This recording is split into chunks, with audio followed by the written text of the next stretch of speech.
Olá, família de Deus, olá você inscrito no canal Com os Olhos no Céu, tudo bem? Vamos orar ao nosso Deus? Querido Deus, bondoso Pai, obrigado pelo dia de hoje, obrigado pela imensa oportunidade que temos de abrir a Tua Palavra. Gostaria de pedir-te, ó Deus, que Teu Santo Espírito esteja conosco, neste momento, com as coisas que temos que aprender. Tudo isso pedimos e agradecemos em nome de Jesus. Amém. Bom, hoje nós vamos ler 2 Samuel 20, versículo 7. E lá diz assim: Então saíram atrás dele os homens de Joabe, e os quereteus, e os peleteus, e todos os valentes. Saíram de Jerusalém para perseguirem a Sebá, filho de Bicri. Esse é o texto que nós vamos meditar hoje. Interessante, quando nós falamos a respeito desse texto, é buscar o contexto histórico em que ele foi escrito. Davi vinha de uma grave guerra civil, onde ele e o filho guerrearam por Israel.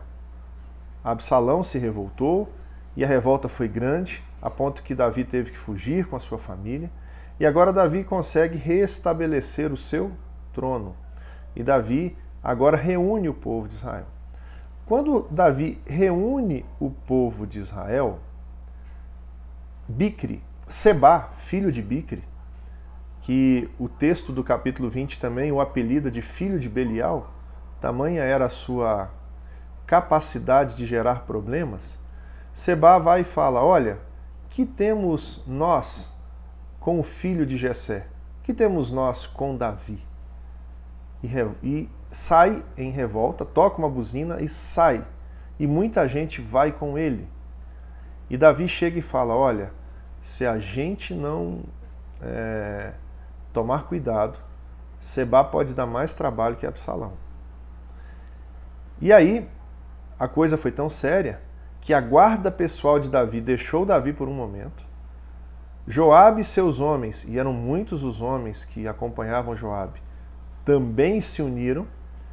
E os valentes, que era uma classe sensacional de homens, e se você quer saber um pouquinho mais deles, olha lá no 2 Samuel capítulo 23 para ver quem eram esses homens, quem eram estes valentes.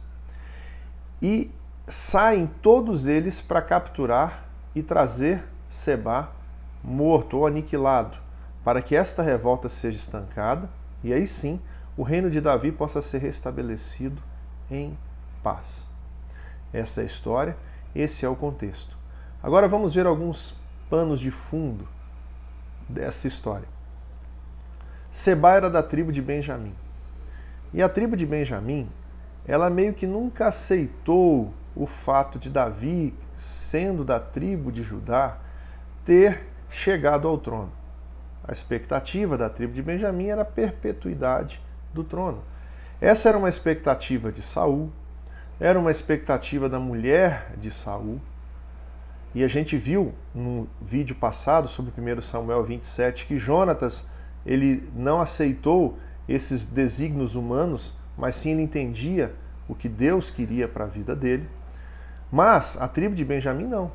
A ponto que a mãe de Jonatas o censurou, o pai. Que isso, rapaz? Você está abrindo mão de um direito que é seu por conta desse rapaz chamado Davi? E agora chega Sebá e fala: que parte temos nós com Davi? Então essa é uma questão a ser considerada por esse rapaz. Veja bem, hoje nós temos muitas pessoas que têm alguns pensamentos parecidos. Quer ver um deles?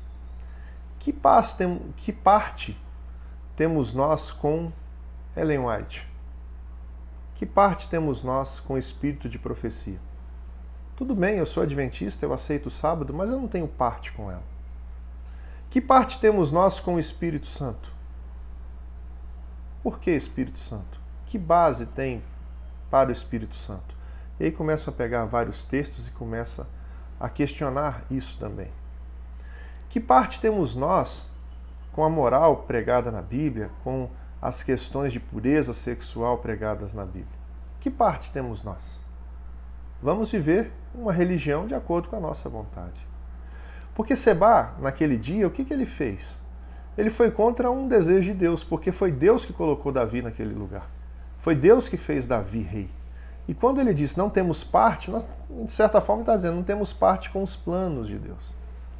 Mas, amigo, nós devemos olhar para aquilo que Deus colocou como plano seu, como meta sua.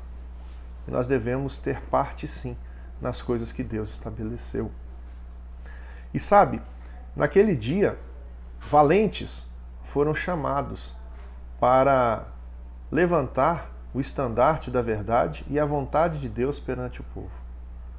Hoje, valentes também são desafiados a quando essas pessoas levantarem com essas teorias, eles bravamente romperem com essas pessoas e falarem para elas, olha, este pensamento não é de Deus, não vem dele, ele não faz parte daquilo que Deus espera do seu povo. E aí, essas pessoas, elas deixam de fazer parte e deixam de pregar e colocar diante da igreja as suas teorias que só trazem divisão e não trazem salvação.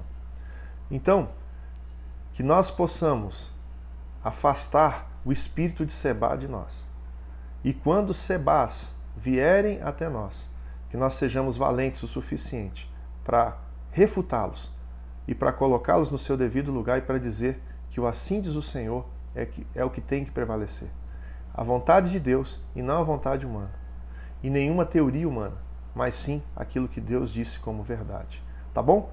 Que Deus te abençoe, que Deus abençoe a todos nós e que nós tenhamos dias maravilhosos na presença dEle. Vamos orar? Querido Deus, bondoso Pai, acreditamos nas Tuas verdades e acreditamos sim que nós temos parte em tudo que o Senhor colocou como princípio e que nós possamos segui-los em nossas vidas. Cuide de nós, nos abençoe hoje e sempre. Eis o que nós te pedimos e agradecemos em nome de Jesus. Amém.